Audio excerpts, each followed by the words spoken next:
¿Sí? Sí. ¿Ya preparado? Sí, sí, ya está. Bien, buenas tardes. Retomamos la sesión de la jornada presentando al segundo ponente, don Carlos Rontomé Romero.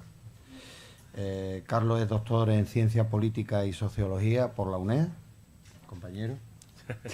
Profesor tutor y coordinador de extensión universitario en UNED Ceuta. Es profesor asociado de la Universidad de Granada. Miembro del Instituto de Estudios Ceutíes, becario doctoral, vicepresidente de la Asociación de Sociólogos y Politólogos de Ceuta. Y entre sus trabajos más interesantes tenemos Ceuta, convivencia y conflicto en una sociedad multiétnica, las élites ceutíes, dictadura y república, las derechas en Ceuta en el periodo de entreguerras y populismo en la era Aznar, el GIL en Ceuta. Cuando quieras, Carlos. Bueno, buenas tardes, muchas gracias. Gracias al Instituto de Estudios Ceutíes, a la presentación, y gracias a todos por estar aquí. Bueno, después de José Antonio, que es un huracán, pues la verdad es que parte de lo que vamos a tratar o de voy a intentar tratar en mi ponencia, pues ya lo ha comentado José Antonio, pero bueno, voy a intentar abordarlo principalmente desde el punto de vista electoral, que es, bueno, la ponencia trata principalmente de ese juego electoral. La primera dificultad que tenemos es definir el localismo. ¿Qué es el localismo? Parece una cosa sencilla, pero no lo es.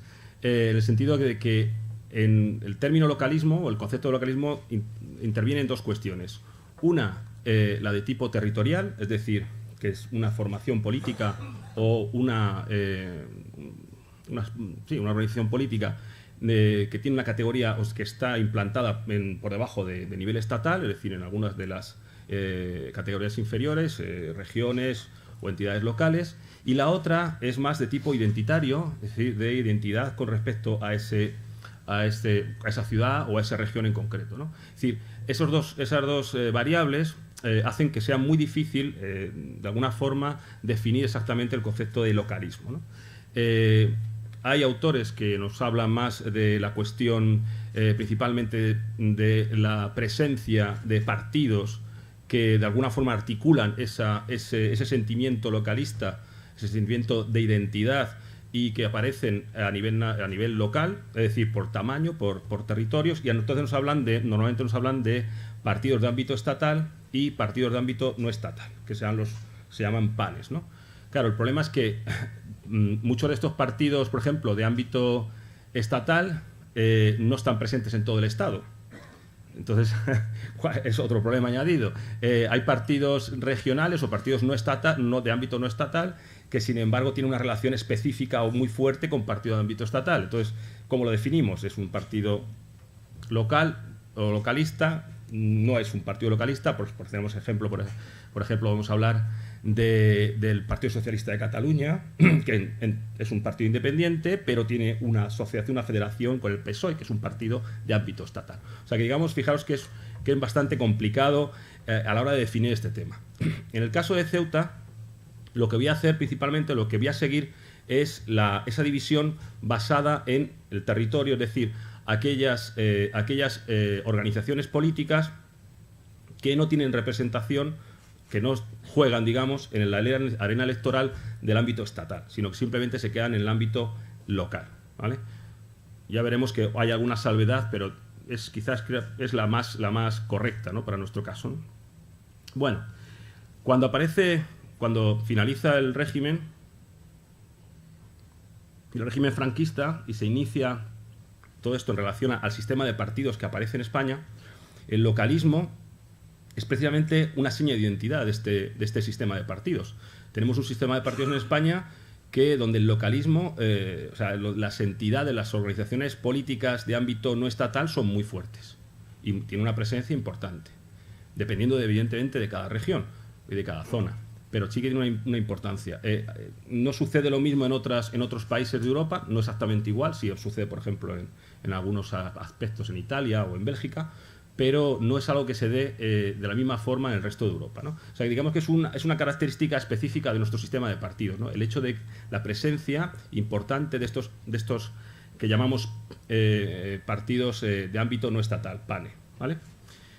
Durante el periodo el inicio de la periodo de la transición, lo que son los primeros años después de la muerte del general Franco, ya mi ponencia va a tratar solamente desde la muerte del general Franco hasta las elecciones del 79.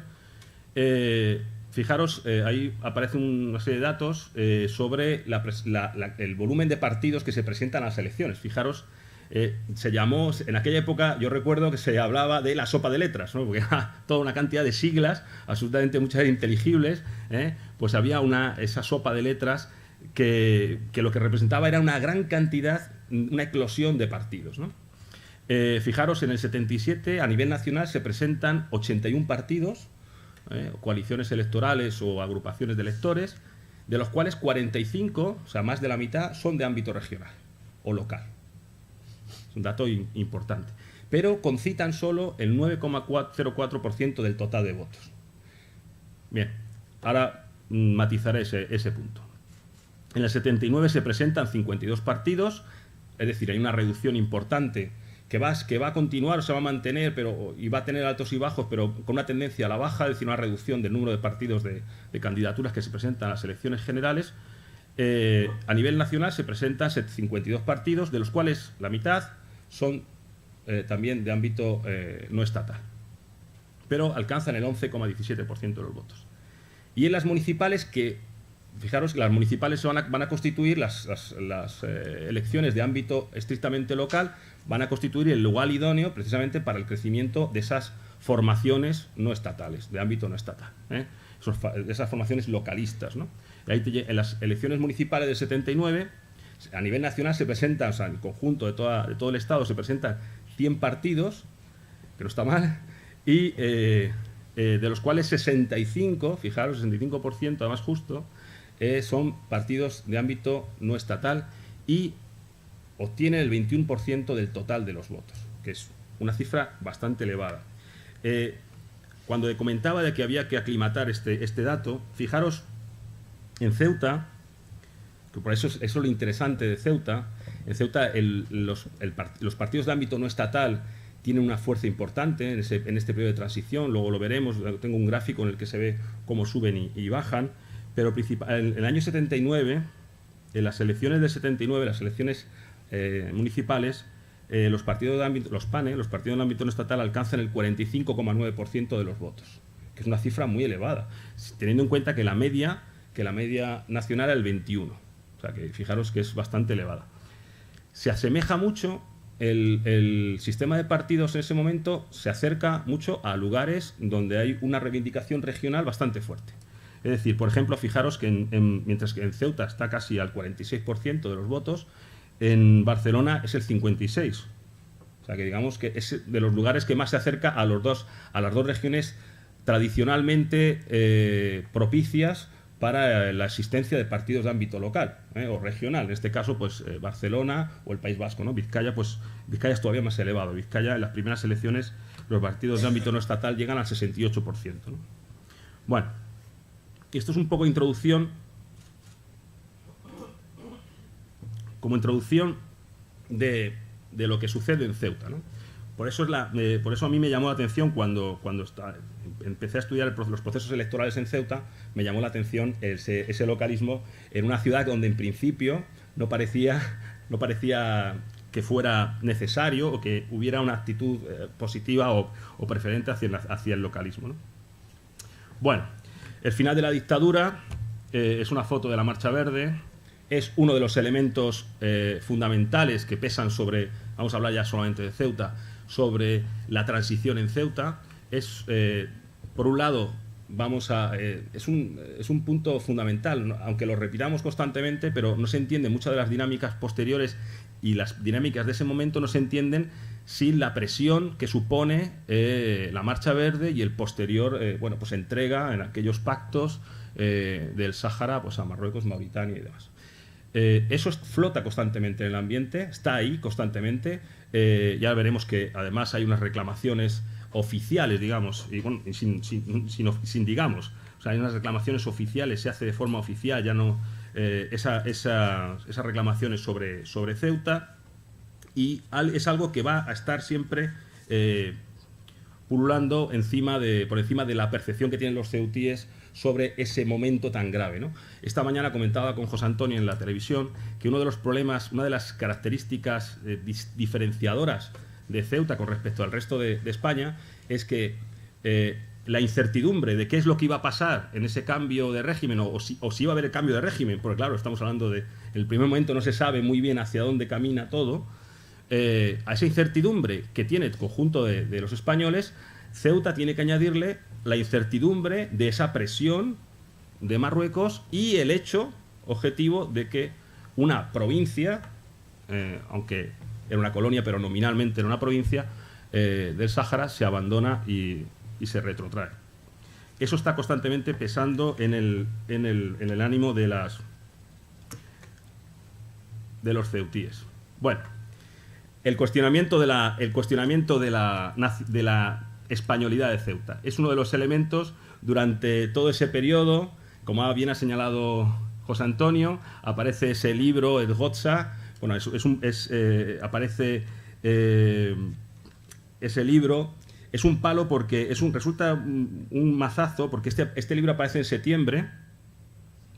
Había habido una cierta, digamos, confianza en que el problema de Ceuta o de la situación de Ceuta parecía estabilizarse, porque en abril hay una comisión promotora, la comisión promotora del ente regional andaluz, que figura en esas decisiones de ese ente, la incorporación de Ceuta y Melilla a la comunidad, a la futura, estamos hablando de unos entes que todavía no son ni preautonómicos, la futura comunidad de Andalucía, lo cual significaba de alguna forma una cierta, bueno, pues una especie de pequeño, bueno, pues, en fin, la posibilidad de que no sucediera lo inevitable, lo que parecía inevitable, porque asociada a la presión marroquí está también asociada el problema del encaje territorial de Ceuta. Como bien comentaba José Antonio, el problema del encaje territorial de Ceuta comienza cuando administrativamente se confunde con el protectorado. Pero es que además yo añadiría que no solamente es una cuestión administrativa, sino que se crea en el imaginario de los españoles una confusión entre Ceuta y el norte de Marruecos, que es letal. Es letal desde el punto de vista de la, digamos, de la comprensión de nuestra situación en el resto de los españoles que, bueno, que de alguna forma confunden Marruecos o Ceuta con Marruecos, la situación de Marruecos, si Marruecos se abandona, si Marruecos termina el protectorado, bueno, pues Ceuta está todo en ese paquete, ¿no? Por desgracia es una decisión errónea y que va a tener consecuencias hasta ahora, ¿no? Bueno, pues cuando parece que las cosas parece que se han calmado un poco, pues aparece este libro que, aunque ha salido ya, hay que remarcarlo porque supone un mazazo muy importante, porque estamos hablando de el libro que lo edita Gotza, que es una de las primeras consultoras que aparecen al final de la dictadura, aparecen precisamente para ir, digamos, dando forma y apoyo, asistencia a esas futuras formaciones políticas que ya se intuyen. Pues cuando ese libro, esa reforma democrática está liderada por Fraga, que es ha sido ministro del régimen, un ministro destacado además del régimen, y bueno, pues la verdad es que sorprende, ¿no? Sorprende totalmente y deja a la ciudad pues con una sensación de absoluto desamparo, ¿no? Las sensaciones de que si ni siquiera de los que esperábamos un apoyo, ni siquiera en eso tenemos ese apoyo, ¿no? Comentaba yo esta mañana en la televisión que, curiosamente, este libro lo coordina Jorge Bestringe. Es alguien que ha pasado de un extremo al otro, ¿no? Bueno, no solamente es reforma democrática, que bueno, el texto en concreto es estupendo, pero no lo voy a leer, pero bueno, se produce la movilización en Ceuta. El alcalde Sotelo ya lo ha comentado José Antonio, se mueven todas las fuerzas vivas, el Centro de Hijos de Ceuta, bueno, en fin. Francisco Alcántara es uno de los que más se destaca, que pertenecía al sindicato de transporte. Se produce una manifestación que no es autorizada, una manifestación autorizada, y por primera vez se reprime con bastante violencia. se corean gritos como fraga, fraga, Ceuta no te traga, y se produce una cosa absolutamente impensable unos meses antes, que es pedir la dimisión del comandante general. Es algo que sorprende. Sí, era Otero Saavedra. Bueno, y luego la verdad es que una de las cosas que sorprende cuando uno ve el funcionamiento de estas élites es la honestidad con la que se regían algunas de ellas. No digo todas ni mucho menos, pero algunas de ellas sí. En el sentido de que Sotelo se hace responsable de lo que ha sucedido y cuando se entrevista con Adolfo Suárez se hace responsable de lo que, digamos que de los disturbios han sido, se hace responsable de ese clima y de que él, a fin de cuentas, como alcalde, es el que tiene la responsabilidad. Bueno, no solamente está esta reforma democrática, que quizás es lo más llamativo. Hay otras formaciones, como por ejemplo lo que sería democracia cristiana, de Jiménez Cortés, otro del régimen, que no solamente habla de eso, sino que incluso ya en aquellos momentos habla de autodeterminación de los pueblos y compara el caso ceutí con el caso del Sáhara. O sea que, digamos que eso por un lado. Por el lado de la izquierda, pues el Partido Comunista, eso es un libro que aparece publicado por Cambio 16. Es un libro sobre el PC, sobre el Partido Comunista, y efectivamente pues en ese libro también se vuelve a hablar de esa devolución de Ceuta a Marruecos. El Partido Comunista la había mantenido siempre, o sea, no es una cosa nueva. Desde el año 24 mantiene esa postura, la va a mantener prácticamente hasta los años 80, en los últimos congresos, con el que sucedió al histórico de Comisiones Obreras, a Gerardo, con el Gerardo Iglesias. Todavía en uno de los congresos de Gerardo Iglesias, creo que es el primero, todavía aparece se debate esa cuestión. Y bueno, en ese libro pues se habla de la devolución de Ceuta, Melilla, Los Peñones y tal a Marruecos. La otra formación que aparece, que aparece, aunque en Ceuta todavía no está cerrada, no está formada, pero a nivel nacional está ya, que es el Partido Socialista, pues también mantiene una postura ambigua con respecto al problema del encaje de Ceuta, ¿no? No solamente, de hecho, Alfonso Guerra en el año 77 declaraba que las ciudades de Ceuta y Melilla eran españolas, pero que no estaba claro que lo fueran sus territorios. O sea, en esa izquierda socialista, que se va a producir igual el Partido Socialista como el Partido Socialista Andaluz, se diferencia territorios de población. Los territorios no son españoles, la población sí es española. Hay esa ambigüedad, claro. Evidentemente, todas estas noticias que van llegando a Ceuta aumentan todavía más ese clima de inseguridad, de no saber exactamente dónde vamos a acabar, ¿no? Alejandro Rojas Marcos, pues en septiembre del año 77, pues dice que propugna la incorporación de Ceuta y Melilla a Marruecos a cambio de la independencia del Sáhara. Bueno, voy a ir ya más, voy a hablar más del tema de la formación, de cómo va naciendo. Se aprueba en el año, se establece en la comisión promotora del 20 de diciembre del 76, se vuelve otra vez a reafirmar lo que había sido anteriormente, es decir, el hecho de que podían incorporarse los municipios de Ceuta y Melilla a la mancomunidad con el voto favorable de 2/3 de los asistentes. Es decir, vuelve a aparecer otra vez esa cuestión. Llegamos a las elecciones de la Ley para la Reforma Política, que ya ha comentado José Antonio, y posteriormente, después de la Ley para la Reforma Política, pues llegamos a las elecciones del 77.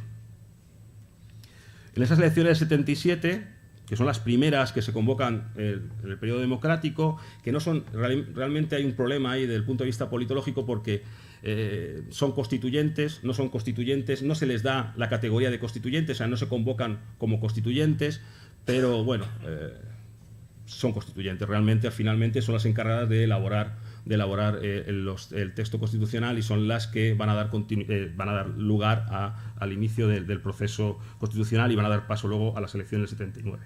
Bueno, se presentan cuatro formaciones de ámbito estatal, UCD, PSOE, PSP y Reforma Social Española, y dos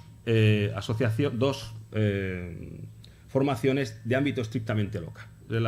Es decir, ya en las primeras elecciones del 77, que son elecciones generales, aparecen las formaciones de ámbito no estatal. Fijaros, bueno, aquí aparece, vamos a ver, aquí tenemos era el cartel era un anuncio en el periódico para un acto de Reforma Social Española. Fijaros que está, pues, como suplente José Luis Chávez, y aparecen estos dos partidos de ámbito no estatal. Tenemos Acción por Ceuta, que Acción por Ceuta, como ha comentado antes José Antonio, nace precisamente por esa a raíz de lo que dice o lo que propone la reforma democrática. Es decir, son las fuerzas, digamos, afines a Fraga, pero evidentemente no pueden presentarse en la ciudad con esas siglas. Entonces se crea Acción por Ceuta como un partido de ámbito local, pero que realmente es una especie de continuidad de alianza, bueno, de lo que luego sería Alianza Popular, en ese momento Reforma, en ese momento creo que ya era Coalición Democrática. Exactamente. De hecho, fijaros, hay una serie de problemas a la hora del no reconocimiento. Hay bastantes problemas legales con el reconocimiento de Acción por Ceuta. Es curioso. Una de las cosas por las que se niega su inscripción como asociación política o partido político es porque dice que no cumple algunos requisitos, como por ejemplo la entrada de nuevos afiliados. En fin, hay una serie de problemas formales en sus estatutos. Y es curioso porque es el mismo gabinete jurídico que hace los estatutos del partido de Fraga. O sea que, no sé, habrá otra cuestión más. La verdad es que dentro de la ciudad comienza esa copla, comienza ese tira y afloja, se comienzan a llamar traidores a lo que eran, en fin, al gobierno y a los líderes, y hay una lucha hasta que finalmente otra vez Sotelo vuelve a conseguir que se apruebe, o sea, que de alguna forma que se reconozca que en fin, se legalice ese partido, ¿no? El otro partido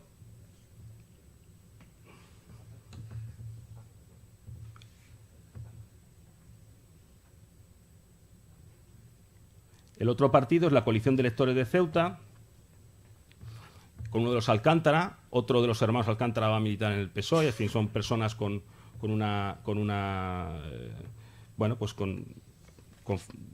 vida política importante.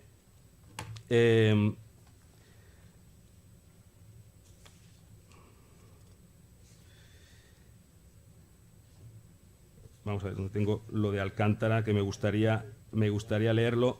Alcántara, la Asociación de Electores. Bueno, Alcántara, que era, como hemos dicho, era un dirigente del sindicato de transporte, y la base de su campaña es principalmente, pues eso, es ese ceutismo, en el sentido de que hay que ser independiente, o, digamos, hay que hacer política no ligado a ningún partido. Es una de las típicas consignas o, digamos, lemas de este tipo de formaciones que aparecen sin una ideología clara. Es decir, somos independientes, no nos debemos a ningún partido y solo nos interesan los intereses de los ceutíes nada más, ¿no? Es una de las que del hacer política con nuestro nombre, y no les importa sacrificar un pueblo si va en provecho de ellos, pues llega a decir este hombre, ¿no? Él, Alcántara, luego pasará al Partido Nacionalista Ceutí, en fin, que tiene un cierto recorrido dentro del localismo, ¿no? Bueno, en cuanto al otro partido, que me he pasado un poco, la Acción por Ceuta, bueno, pues la verdadera democracia son tus candidatos, se basa principalmente en la españolidad, en la reclamación de la españolidad. Nosotros sí vamos a representamos realmente esa protección de Ceuta frente a las ambiciones de Marruecos, pero realmente, bueno, parece que el electorado no se lo cree mucho y no ganan las elecciones. Entre las dos formaciones localistas solo suman el 16% de los votos. Bueno, el periodo siguiente, que es el periodo del 77 al 79, hay una intensificación, sobre todo a través de los medios, de esa puesta en duda constante de la españolidad de Ceuta. Todo eso está ahí, es decir, todo esto está en el imaginario de los ceutíes, porque es constante. Además, aparece el famoso número de triunfo, en el cual pues eso dice que Ceuta tiene miedo, se titula así ese número. Ceuta tiene miedo, es una foto, creo, de la entrada a la Plaza Vieja, ¿no? Sí. Ceuta tiene miedo, y bueno, llega a hablar un poco hablar de racismo, que es un tema, bueno, que parece que suscita las iras de la prensa local también. Hay otro, ahí aparece, en lo que tengo a la izquierda a vuestra izquierda es un recorte del Faro, criticando un programa de televisión española que viene a Ceuta y le pregunta a los viandantes si se consideran españoles. Entonces, claro, también, evidentemente, se produce una reacción frente a todo esto, ¿no? Marruecos, que siempre está atento a todo lo que hacemos, a todo lo que se dice a nivel nacional con respecto a Ceuta y Melilla, está siempre bastante atento y nos conoce bastante bien, a los españoles en general. Pues intensifica esa presión.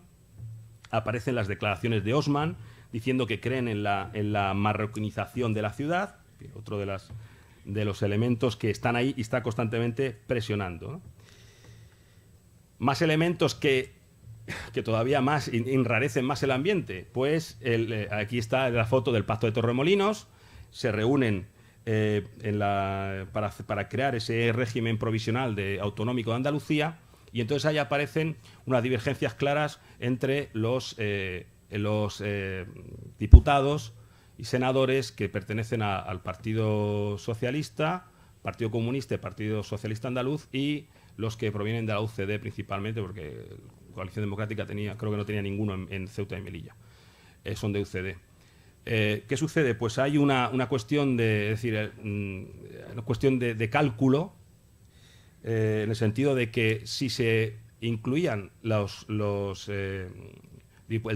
diputados y los 4 senadores de Ceuta y Melilla, esa asamblea que se estaba constituyendo para crear ese nuevo ente, esa autonomía, pues la izquierda podía perder la mayoría, ¿no? De hecho, Alfonso Guerra dice: UCD quiere capitalizar el ingreso de los 6 parlamentarios de Ceuta y Melilla porque así podrían alcanzar mayoría en la asamblea, y porque pretendían rentabilizar este ingreso de cara a las municipales. Es decir, en este caso el problema del encaje de Ceuta y Melilla queda sujeto a los intereses políticos del momento, ¿no? Rafael Escuredo llega a decir, dice: para nosotros está muy claro que Andalucía, la región históricamente, son las 8 provincias andaluzas. Y quisiéramos saber que nos dijeran desde cuándo Ceuta y Melilla son andaluzas. Es decir, hay una posicionamiento en ese sentido, ¿no? Dice que el problema de Ceuta y Melilla no es suyo, ¿no? Es nacional y no es competencia de los parlamentarios andaluces.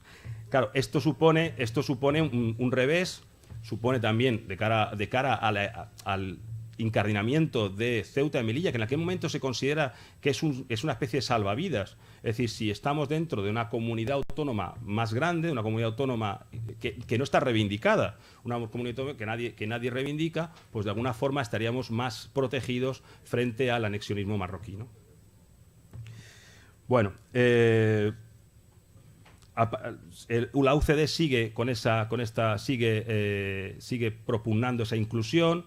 De hecho, ellos siguen en el texto constitucional, son los que introducen la mayor parte casi todos los aspectos a Ceuta y Melilla y introducen la famosa enmienda in voce, ¿no?, de Margallo, que es cuando se introduce la transitoria quinta. Y, bueno, ya digo, como Marruecos está muy atento a todo, pues en el 78, en junio 78, el periódico marroquí Al-Maharrer, creo que lo he pronunciado bien, dice que asegura en aquel momento que el rey de España se ha comprometido a restituir Ceuta a Marruecos en el año 81, lo cual también provoca otra crisis. Está lo del atentado este famoso también, que tampoco un atentado no aclarado, pero que se reivindica como un frente patriótico marroquí. El país también inicia una campaña durante todo ese verano bastante fuerte, con una serie de artículos dirigidos por Pablo Sebastián, en los que se habla constantemente de que el gobierno tiene cerrado una internacionalización del problema de Ceuta y una salida internacional del problema de Ceuta y Melilla, ¿no? Bueno, así, en esa situación, pues llegamos al referéndum en una situación no precisamente... Una de las cosas que tú has comentado, efectivamente, que también comienzan a preocupar durante ese tiempo, es decir, la ciudadanía ceutí comienza a tener muchos frentes abiertos, digamos, en su imaginario de problemas o peligros, ¿no? Está Marruecos como Estado, que está reclamando la soberanía de la ciudad. Está el problema del encaje territorial, está el problema de los medios desafectos, por así decirlo, y luego está el problema interno, que aparece como un problema interno, que es el crecimiento de la población musulmana. Y aparece en prensa pues este tipo de artículos, que precisamente es del año 78, en verano 78, pues sobre que peligra la estabilidad, que se está produciendo una marroquinización progresiva de Ceuta y Melilla, ¿no? Una de las cosas que comentado antes José Antonio, y es verdad que no hay presencia durante este periodo en la vida política, quitando ahora, ya veremos, en el 79 que se presenta un alcaldable musulmán, no hay presencia significativa de la población musulmana en todo este debate, en todo este proceso, ¿no? Claro, la cuestión es porque creo que a nadie no estaban muy interesados en esa parte de la población, entre otras cosas, porque muy pocos tenían nacionalidad española. Por lo tanto, como no podían votar, pues no eran objetivo preferente de las campañas, evidentemente. No les interesaba excesivamente porque en el año 76 aproximadamente solo unos 1000 musulmanes tienen nacionalidad española, en 76, y de hecho es una situación que se prolonga hasta el 86. El 86, que es el último censo que hace el INE, en total hay unos 3.000, de los 15.000 musulmanes que hay residiendo en la ciudad, solo 3.000 tienen nacionalidad española.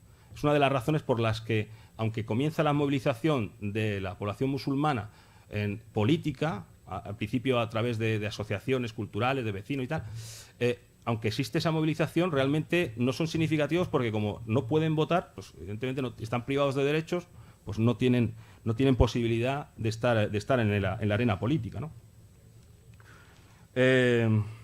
Bueno, pues llegamos al referéndum. Yo voy a centrarme solamente, como veis, me estoy centrando solamente en la parte electoral, es decir, solamente en lo que son las elecciones, ¿vale? Llegamos a las elecciones del 79. En este caso, la del 79, no se presenta ninguna candidatura de ámbito no estatal, o sea, no hay candidaturas locales, no hay candidaturas localistas, porque la única que había, que era Acción por Ceuta, se funde en Coalición Democrática, el partido de Fraga, ¿vale? De hecho, fijaros que la propia propaganda electoral dice vota la Coalición Democrática y votarás Acción por Ceuta. O sea, está recordando, oye, que somos los de antes, ¿no?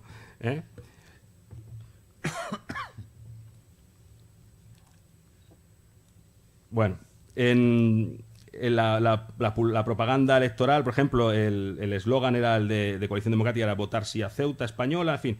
El tema de Ceuta como aparece constantemente como un problema de españolidad y aparece constantemente reivindicada, ¿no? Bueno, las municipales, que quizás sea lo más interesante, lo más destacado, ¿no? Bueno, en las municipales, que son las primeras municipales que se realizan después de la llegada de la democracia, se presentan Se presentan 5 candidaturas, 4 son de ámbito estatal, 4 son, digamos, partidos de ámbito nacional o estatal, y una estrictamente local. Fijaros, ahí aparece la publicidad está el PSOE, aparece el Partido Socialista Obrero Español, como comentaba, con Fructuoso Miaja, y habla de historia. De hecho, en su campaña electoral, una de las cosas que hace la campaña electoral del PSOE es remarcar constantemente el ceutismo de sus candidatos. Y los candidatos del PSOE son candidatos ceutíes 100% en el sentido de identidad, principalmente, ¿vale? Hay una reivindicación autonómica también. Hay un lema muy, muy interesante que dice: Ceuta nos duele a los ceutíes, uno de los lemas que utilizan en esas elecciones. El voto del miedo nos sirve ahora, etcétera, ¿vale? Luego tenemos a UCD, que ya ha comentado José Antonio cómo llega a ese punto. Fijaros, ahí en esa foto hay personas. Está Fernando, Jover, está Illescas, es una persona entrañable. Y bueno, lo más interesante desde el punto de vista de la propaganda electoral es que comienzan a explotar un argumento que va a servir, que se va a reutilizar constantemente, que es a un gobierno de UCD le corresponde un ayuntamiento de UCD. Es decir, lo mejor para la ciudad es que el gobierno de la ciudad sea el mismo que el gobierno nacional. Eso es algo que ese lema, ese argumento, se va a repetir ya sine die, ¿no? Va a estar siempre constantemente en el argumentario de los partidos políticos, sobre todo de los partidos políticos de centro-derecha, ¿no?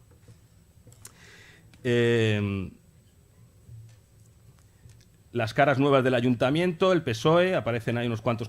Habla de eso, de caras nuevas, porque una de las cosas, bueno, nuevas entre comillas.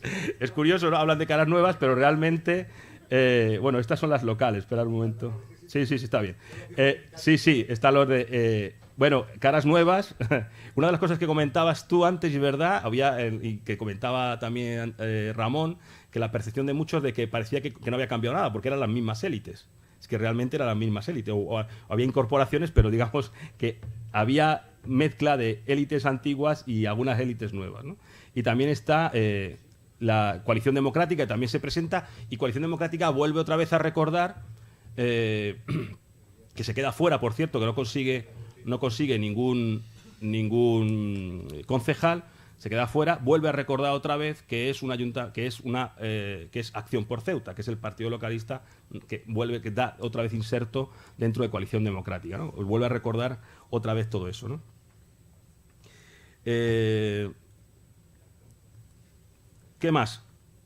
Aparte de estos partidos de ámbito estatal, también se presenta el Partido de los Trabajadores de España, que es un partido de corte maoísta que propugnaba la entrega de la ciudad a Marruecos, ¿no?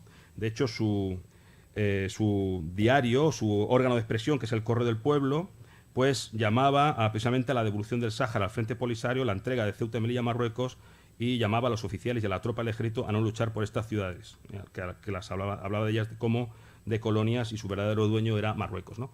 Bueno, este partido, el Partido de los Trabajadores de España, pues obtiene muy poquitos votos, pues que son 80 y tantos, y se presenta el primer alcaldable musulmán, que es Driss Abbas Rachid Driss. Bueno, y vamos con la agrupación electoral de Ceuta por un Movimiento Democrático, que es volver otra vez. Una de las cosas que tiene el localismo en Ceuta es que su argumentario, o sea, digamos, como no hay una ideología política, como tú comentabas antes, no hay una ideología clara, pues lo que hacen es utilizar el argumento de que son independientes del poder local, digamos, del poder, central, y que van a defender la tierra como nadie. Y, ¿ves? Hay que servir a Ceuta, no servirse de ella, ese tipo de mensajes, y que, pero en ningún momento, como sucede, por ejemplo, en otros partidos en otras regiones, otros partidos localistas, en ningún momento se hace una defensa de las particularidades en el sentido de alejarse o, digamos, de distanciarse del concepto de la unidad nacional. Es decir, ahora veremos que es una de las, como resumen ya de todo esto, pues veremos que es una de las identidades diferenciadas del ceutismo, ¿no? del localismo en Ceuta, que es precisamente ese ceutismo que el ceutismo es españolismo. Es un españolismo particular, pero lo es, ¿no? Bueno, ya como conclusiones no quiero... Creo que había otra más y no sé dónde la he echado. Bueno, como conclusiones, pues este localismo ceutí aparece durante la transición como esa respuesta a la desafección de los partidos políticos de ámbito nacional y andaluz también. No hay que olvidarse de la actuación que tuvo el Partido Socialista Andaluz en todo este tema, y las dificultades o las pegas que se ponen al encaje del ordenamiento de Ceuta dentro del ordenamiento territorial, ¿no? En un primer momento, la primera formación localista tiene un carácter marcadamente conservador, es decir, es una agrupación local prácticamente del partido de Fraga, no es otra cosa, en un carácter bastante conservador, y es esa reacción frente a lo que había pasado con el partido de Fraga.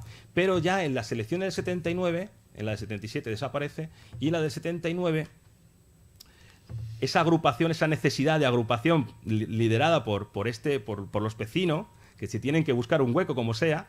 Pero bueno, es una cuestión interesante el hecho de que esa agrupación que se forma así, sin una ideología clara, con gente variopinta, ¿no? Porque está, por ejemplo, está Emilio Cózar también. Está Emilio Cózar, está Gálvez, de Comisiones Obreras, que hemos comentado antes, que luego acabaría en el Partido Comunista. Están otras gentes, ¿no? Como Tomás Bernal, Carlos Folch. En fin, de aquí saldrá parte de luego el posterior Partido Nacionalista Ceutí.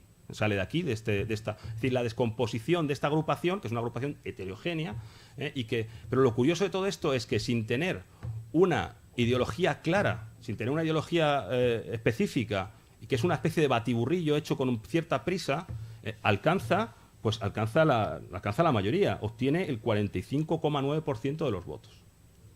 Claro, o sea, gana las elecciones. Exactamente, es una de las cuestiones que sucede muchas veces con los partidos de ámbito estrictamente local, y es que la fuerza de las personalidades que lo dirigen tiene muchas veces mucho más importancia que el argumentario ideológico que presentan, ¿no? Bueno, este localismo, ya para terminar, el localismo ceutí tiene una cierta continuidad, es decir, veremos que estos son los partidos de ámbito no estatal en elecciones locales, es decir, en principio municipales y luego autonómicas. Fijaros, en el 79, que es las últimas elecciones que hemos visto, alcanzan el 45,9%, es decir, casi el 46% de los votos. Sin embargo, luego se hunden al 14,1% es decir, ese batiburrillo, esa explosión y esa creación de varios partidos, pues inmediatamente posterior, y después como comentaba José Antonio, de esos años un poco erráticos en la política local, pues de alguna forma hacen perder encanto o gancho a ese localismo. Y luego comienza a crecer. El localismo comienza a crecer, aparecen 3 partidos localistas en el año 87 y alcanzan el 37% de los votos. Aparecen en el 91, se presentan 4 partidos localistas y alcanzan el 56% de los votos. Se mantiene el peso más o menos, baja un poco en el 95, que quizás es el momento ya meseta o valle, ¿no? de ese crecimiento. Entre otras cosas porque se presentan 1, 2, 3, 4, 5, 6, 7 partidos locales, se fragmenta el voto totalmente, y aparecen esos 7 partidos locales, y luego ya en el 99 que os aparece ahí con un 59%, pero realmente ahí hay que eliminar de ese porcentaje el peso tan grande del GIL, que realmente no se puede considerar, aunque es un partido de ámbito no estatal, pero no se puede considerar realmente un partido localista ceutí, ¿no? Sino que es un partido de lo que es, que viene es un partido regional, digamos, o con cierta implantación en determinadas zonas, en Málaga y tal, y en algunos municipios, pero que viene, pues, en fin, desembarca en Ceuta y en Melilla. No se puede considerar un partido de ámbito nacional, ¿no? Y a partir de ahí comienza a descender las elecciones, aunque esto ya no se sale de lo que hemos hablado de lo que es el periodo de transición, pero veis, luego quería ponerlo porque creo que es interesante cómo esas candidaturas locales pues van decayendo, esos partidos localistas o de ámbito local pues van decayendo, y bueno, hay hasta el año 2011, que es el momento más bajo, que solo concita el 16% de los votos, y luego hay un repunte en el 2015 que parece que puede ser otra vez un repunte otra vez, no sabemos todavía, pero apunta a que a lo mejor hay un crecimiento de ese voto. Bueno, este gráfico es igual, pero en las elecciones generales, si os fijáis en las elecciones generales, una de las cosas que sucede en el sistema de partidos español es que como tenemos esos partidos localistas no se presentan a las elecciones generales, por regla general. No suelen utilizar, se presentan en algunas ocasiones, pero no suelen quedarse en el ámbito local, ¿no? Aquí veis cómo se presentan varios partidos, por ejemplo en el 82 se presenta el Partido Nacionalista Ceutí, que obtiene un 6,9% de los votos. En fin, vais viendo que el porcentaje es bajo. En el 89 CEU, sí, que se presenta a las generales, estamos hablando de las generales, el Ceuta Unida se presenta en el 89 y obtiene el 12% de los votos. Es decir, luego el 2001 que os aparece ahí, el 2000, perdón, que aparece otra vez disparado, es porque volvemos a meter en este cuadro al GIL, que acaba de ganar las generales y las locales y aprovecha ese tirón, evidentemente, y luego va descendiendo, y cuando aparece cero es porque no hay ninguna candidatura local en esas elecciones. Y bueno, ya para terminar, la principal diferencia, ¿no?, que hemos comentado y que creo que es interesante, ¿no?, que es lo que a mí me llamó la atención cuando empecé a trabajar el tema de la dinámica electoral en Ceuta, era eso, que el localismo ceutí, frente a otro tipo de localismos que reivindican lo particular frente a una idea general de España o una idea del Estado, frente a ese localismo que sucede en muchas regiones de España, aunque hay otros partidos localistas que tienen más una base personal que realmente ideológica, ¿no? Pero frente a eso, en Ceuta, la reivindicación del localismo ceutí es una reivindicación de ser más España, y de hecho el localismo ceutí comienza a decrecer precisamente cuando se aprueba el Estatuto de Autonomía, y de alguna forma pierden ese valor que era reclamar el encaje en la transitoria quinta, el encaje de Ceuta en la transitoria quinta, y por eso pierde, a partir de ese momento parece que pierde ese fuelle, ¿no? Es decir, es un localismo que lo que pretende no es digamos, detraerse de la idea de España, sino todo lo contrario, sino ser, como yo decía, ser más España, ¿no? Y bueno, muchas gracias. Si alguien tiene alguna pregunta.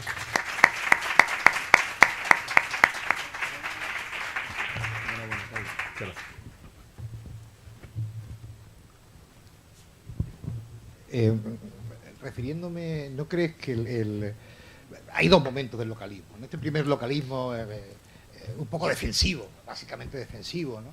El propio PNC es un partido con muy poca elaboración ideológica y que además termina siendo un vertedero, con perdón. UCD, Fernando Jover, al final el PNC que se presenta realmente es complejo, ¿no? Porque hay varias proveniencias ideológicas y tal. En el fondo es Alcántara es un ser absoluto, es decir, desde el punto de vista ideológico inane, ¿no? No representa ninguna, sencillamente la intención de protagonismo político personal y poco más, ¿no? Hay otras personas que intentan darle luego un contenido más, pero ¿no crees tú que hay dos fases del localismo? Una, el localismo anterior al año 85, y otra, el localismo que surge de la no aplicación de la transitoria quinta. Es decir, hay un momento, el 78 parece que el problema teóricamente de encaje puede estar más o menos solucionado si se aplica la transitoria quinta, o eso piensan buena parte de las fuerzas políticas ceutíes, pero el 84 llega, todo el mundo, incluidas las del 143, llegan a su autonomía, y Ceuta, bueno, va a estar hasta el 95, quizá también porque es verdad que hay un enorme, y además, hasta que no hubo un consenso ni siquiera entre las fuerzas nacionales. El Partido Popular se agarra, es un arma poderosa contra un PSOE que entonces era mayoritario en la ciudad, y claro, se crea un frente importante, y ahí sí que hay un repunte, creo que tiene que ver con ese momento, y luego, evidentemente, hay una bajada, y también, claro, en esa gráfica están incluidas las nuevas candidaturas musulmanas, que no representan exactamente lo que representa el localismo del año 85, y yo creo que en algunos aspectos más teorizado, más denso, con más que el localismo inicial ese de los primeros años. No sé, tu opinión sobre este tema. Sí, bueno, efectivamente, sí. Hay un localismo. Primero, lo que tú dices, podríamos hablar casi de 3 fases, ¿no? El inicial, el localismo hasta el 79, este primero es un localismo de defensivo, improvisado, es decir, hay que crear algo porque nos están dando palos por todos los lados, en fin, en el sentido de que no encajamos en ningún sitio. Es muy fuerte, ¿no? que el resto del Estado, los partidos, prácticamente muchos, pues se quieran desentender del tema de Ceuta, ¿no? Entonces hay un localismo de esa forma, que aparece ahí, es un poco improvisado, que tiene mucho que ver con la personalidad de esos dirigentes, que provienen muchos del régimen anterior, en fin. Luego hay un localismo que tiene que ver con el desarrollo del estatuto, es decir, efectivamente, la reclamación del estatuto, que precisamente comienza a desinflarse ese tipo de localismo cuando ya se aprueba el estatuto, pero claro, ya es un elemento que ya no se puede reivindicar, porque ya está ahí, gustará más o menos, pero hay un estatuto ya, por lo tanto, el argumento del localismo estatutario, por así decirlo, ya decae, pierde fuerza, ¿no? Y luego esa tercera fase de la llegada de los partidos, digamos, musulmanes, o bueno, de mayoría musulmana, pues es otro localismo distinto. Es un localismo que no tiene nada que ver con los anteriores, que tienen más que ver con una reclamación tienen más que ver con una reclamación de encardenarse dentro del Estado y de mantener esa españolidad, mientras que estos otros partidos son partidos que tienen que ver con la reclamación de esas personas que durante mucho tiempo han estado apartadas de la vida política. O sea, ese grupo de ciudadanos que han estado fuera no tenían ni la nacionalidad, pues realmente además el repunte o el inicio de los partidos musulmanes con cierto, digamos, fuerza comienza precisamente a partir de las nacionalizaciones. Es que antes realmente se crearon sus asociaciones, crearon sus entidades, a través de las asociaciones de vecinos se movilizaron mucho, en fin, pero claro, luego a la hora de plasmarlo en una realidad política, pues tenían ese grave inconveniente. Entonces esos partidos ya de corte étnico, como queramos llamarlos, son otro tipo de localismo distinto, otro tipo de partido local, no localismo, de partido local distinto, que tiene principalmente como objetivo reclamar pues las deficiencias de su electorado, ¿no? Sí. Sí, una pregunta muy simple. ¿Consideras el Partido Socialista del Pueblo de Ceuta un partido localista? En caso afirmativo, no me cuadra que ni su formulación político-ideológica ni su acción política en las instituciones cuando está sea precisamente o encaje precisamente en este tipo de localismo. Me gustaría que hablara eso, digo, en caso de que lo considerase así. Bueno, ¿no? es un partido de ámbito, o sea, si nos atenemos a la cuestión territorial, es un partido local, evidentemente, ¿no? Aunque provenga de, bueno, aquí hay personas que han estado en él que te pueden, provenga de otro partido, ¿no? O algunos dirigentes provienen de otro partido, ¿no? Es un partido de ámbito local que además ya surge en otro momento distinto de ese primer localismo inicial y tiene más que ver con otras cuestiones de tipo ideológico, creo que tiene una carga ideológica más fuerte que otros partidos locales, que tienen más que ver con... Está José Antonio, que está ahí. Y que, bueno, te pueden decir de primera mano cómo lo veían ellos. Yo lo observo desde el punto de vista de las dinámicas electorales, llegan en un momento posterior y tienen una carga ideológica mucho más fuerte que otros partidos que tienen más que ver con la personalidad de tal determinada persona o que tienen que ver con una cuestión de intereses o de aprovechar el momento, ¿no? Es decir, tiene otro componente distinto, ¿no?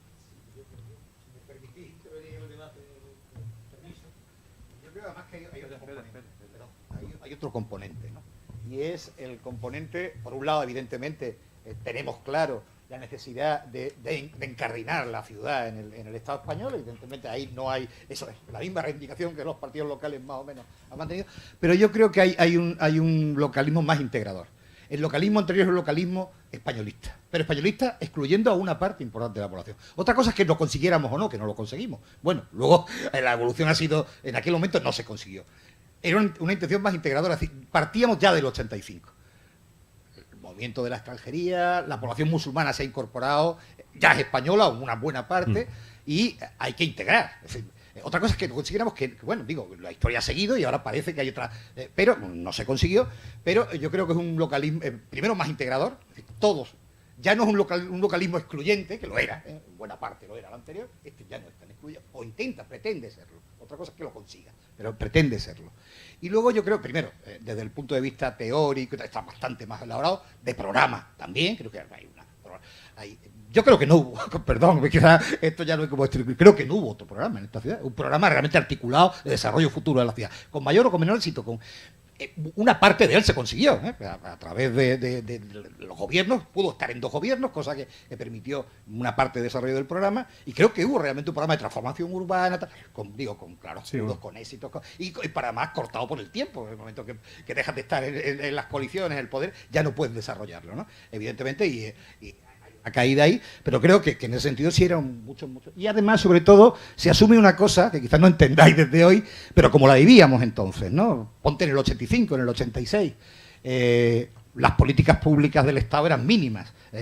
Hablábamos de abandonismo, inversión, tal. Es decir, si no lo hacemos nosotros, ¿quién lo va a hacer? Pues vamos al aparato, vamos a intentar estar en los aparatos de poder, los que pueden transformar la ciudad, y si el Estado no quiere, empujémosle. Está un poco en esa idea de nosotros no nos vamos a conformar con que nos abandonen, porque había otro planteamiento, era, oiga, si usted quiere abandonar la ciudad, que a veces lo parecía, dígalo y afrontemos la realidad política, pero no nos juegue al gato y al ratón, no nos juegue a la tortuga, no nos juegue a esconderse. Entonces, si usted no hace, nosotros intentaremos hacer. Bueno, ese es el planteamiento, ¿no? Podemos estar equivocados, acertaríamos en unas cosas. Creo que, por eso digo que el localismo del PSPC, que también es un localismo de izquierda, que lo es, y lo es con una profunda raíz de izquierda, sin duda, es más complejo, es más denso y tiene otra no, en fin, yo creo que pensamos, Tomás, hay otra gente aquí que puede opinar sobre eso mejor que yo, probablemente. Bueno, ¿alguna...? Bueno, sí. Ya que me ha llegado, ¿qué pasa por aquí? ¿Qué pasaba por aquí? Bueno, simplemente, como ha dicho José Antonio, yo me voy a referir a lo que has comentado antes, que ha salido ahí reflejado el triunfo con la entrada en la Plaza Vieja. Entonces, ahí queda perfectamente retratado ese ceutismo, localismo previo a la primera fase que has comentado. Entonces eso dio motivo aquí en Ceuta a otra, digamos, la segunda gran manifestación. La primera fue la que hemos dicho, es decir, que no hubo gente variopinta que participó. De ahí también he reflexionado la importancia de la intrahistoria, ¿no? Porque si yo te digo Ángel Mora del Valliclán, ese no va a aparecer por aquí, y mucha gente que hay por aquí, pero es otra historia.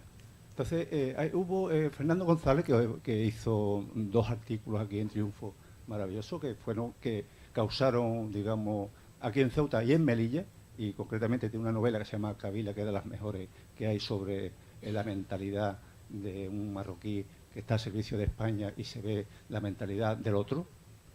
Entonces, todo esto supuso de que en esa segunda manifestación hubo gente que ya se echó a la calle y vio que el ceutismo, entre comillas, era rentable. Y ahí entonces van a salir otra serie de partidos que van a participar ya con esa inmunidad ya democrática en la cuestión pública, pero con otros intereses quizás más crematísticos, porque la gran empresa que ha habido siempre en Ceuta ha sido el ayuntamiento. ¿De acuerdo? No sé si me he explicado. Poco que añadir, poco. Es decir, ¿cuál era la pregunta?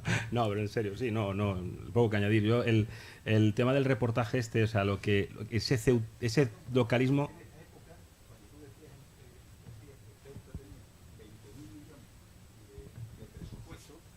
En esta época, año un poquito más tarde, ¿no? Año más, año menos, que tú decías por ahí fuera que salías a una reunión con profesores y tal, y cuestiones de educación de adultos, todo aquello de lo social, y tú decías que tú venías de una ciudad que tenía un presupuesto con 20.000 millones de pesetas. El ayuntamiento, pues la gente decía 16, 20.000 millones.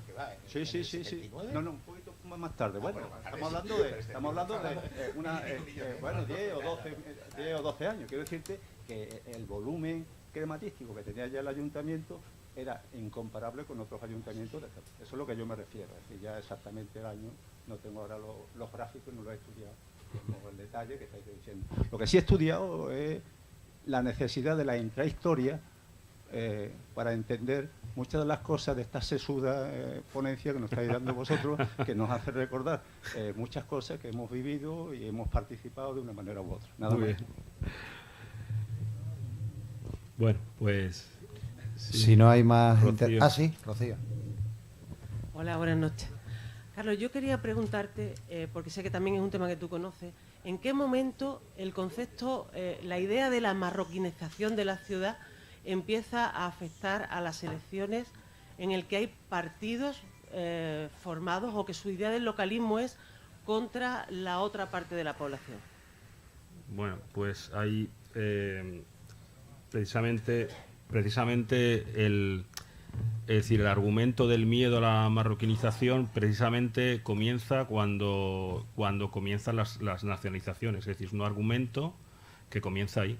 Porque hasta ese momento, digo, el volumen era tan pequeño de nacionales musulmanes que prácticamente no contaban.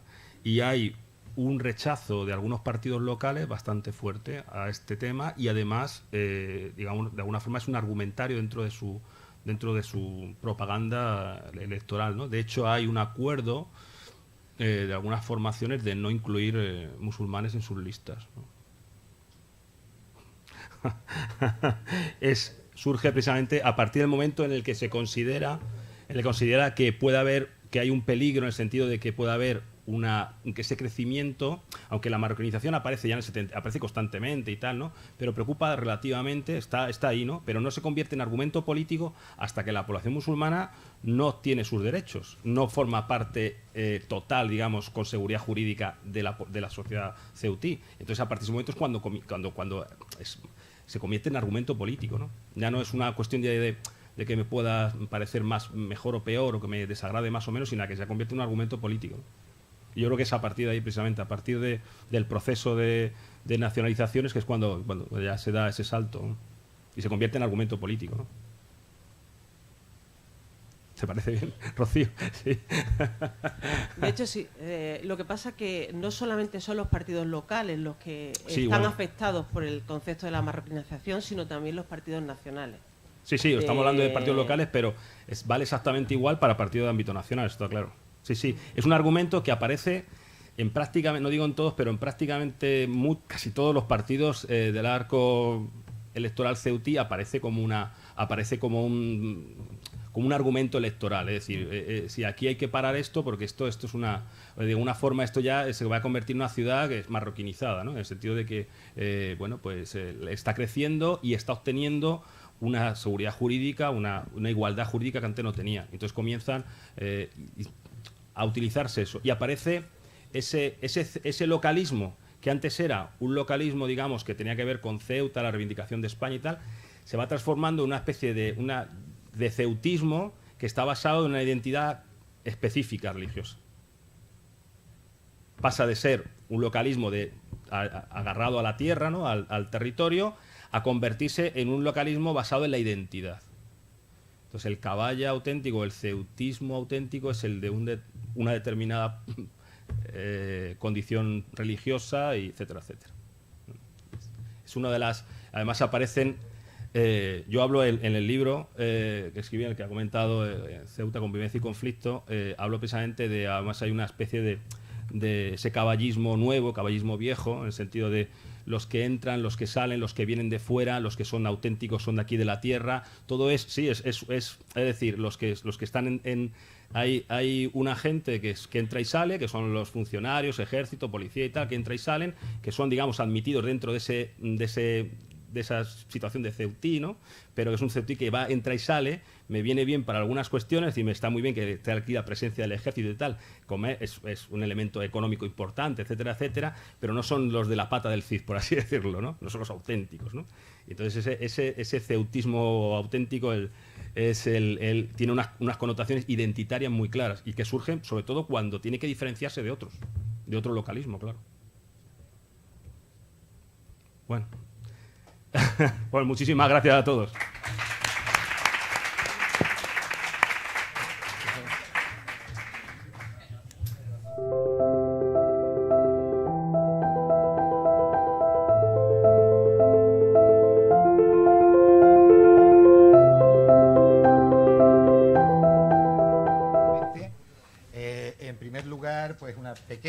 participación.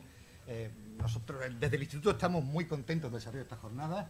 Creo que han tenido un alto nivel, ¿no?, en su conjunto.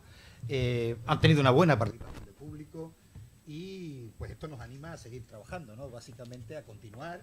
Y desde luego, primero desde la sesión haremos como siempre, nos reuniremos a analizar el desarrollo de estas, ser críticos con nuestro propio trabajo y desde luego a partir de ahí pues empezaremos a buscar nuevos temas, a preparar las jornadas del año que viene y sí, les prometemos que con ahínco, con ganas, como siempre, buscaremos nuevos temas, buscaremos nuevos temas de debate, nuevas oportunidades de conocimiento histórico de nuestra ciudad, de nuestro entorno, y que pues haremos todo lo posible por volver con más ganas, con más brío y con mejores contenidos el año que viene. Muchas gracias.